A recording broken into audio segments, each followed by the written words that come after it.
Well, hello, thank you for joining me today again on the Church History Trail.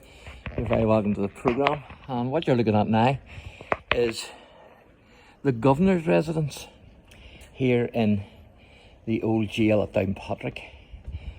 But there never was a governor here, so it was never used actually by the governor.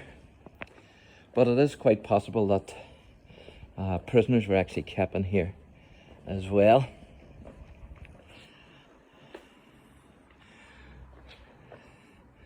So there's a wee bit of information on the side that I'm going to read out to you.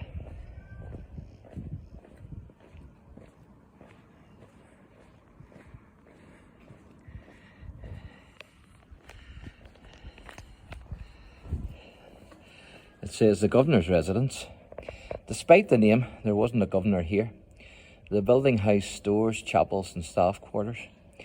It may have also contained rooms which could be rented by wealthy prisoners. Thomas Russell, United Irishman and leader of the 1803 Rising, probably spent his last days in this building before being hanged outside the front gates of the jail in 1803. The bars from the windows were removed after the prisoners had been transferred to the new jail in January 1831. And of course the new jail is now the site of Down High School. So if he did stay in there, then he would have been taken out of there and he would have been led round the corner. How you doing? To the front gates.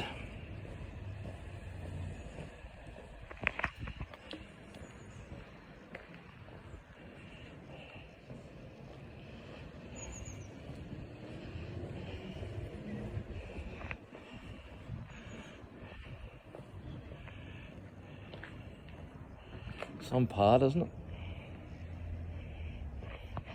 So he had been led to the front gates here, where he was hung. And there's information here on that as well. So that's Thomas Russell there, as you can see. So it says here, bronze bust of Thomas Russell, made by Charles Ludlow. Russell was the founder of the Society of United Irishmen in 1791.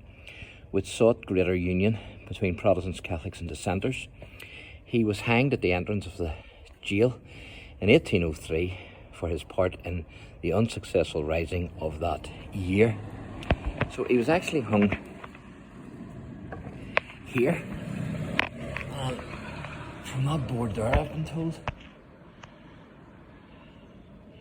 just inside. So quite amazing, isn't it? And this is the man here, Thomas Russell. So I'm going to read this out to you. It says, Thomas Russell, 1767 to 1803. Thomas Russell was born in Drumahine, I'm not sure, County Cork in 1767.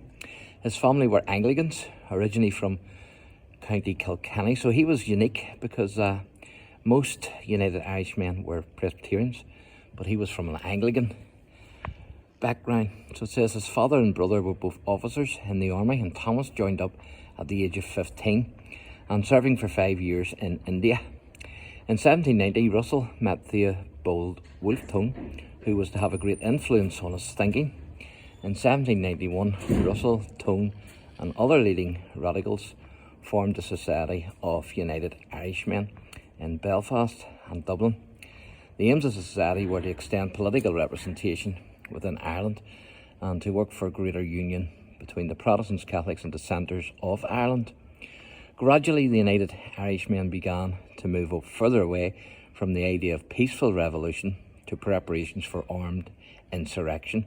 In 1796, Russell was arrested for sedition and spent the next 6 years in prison in Dublin and Scotland. After his release, he travelled to France, where he was reunited with some of the remaining supporters of the United Irishmen, notably Robert Emmet. Together, Emmet and Russell planned the rising of 1803. Russell was to lead the North, but he was unsuccessful in igniting a 1798 style turnout, and the rebellion petered out. Found guilty of treason, Russell was executed at the door of Downpatrick Jail He was buried in the graveyard of the parish church of Downpatrick, St Margaret's, in a grave paid for by his great friend Mary Ann McCracken, and of course she was the sister of Henry Joy McCracken. And there's the grave there. So there you go, folks. That's a big history here, isn't it, with the United Irishmen, and with Downpatrick Jail. And I'll be able to show you inside there once I'm out of the prison. And of course that was the governor's house, even though there wasn't a governor. So thanks for watching, and God bless.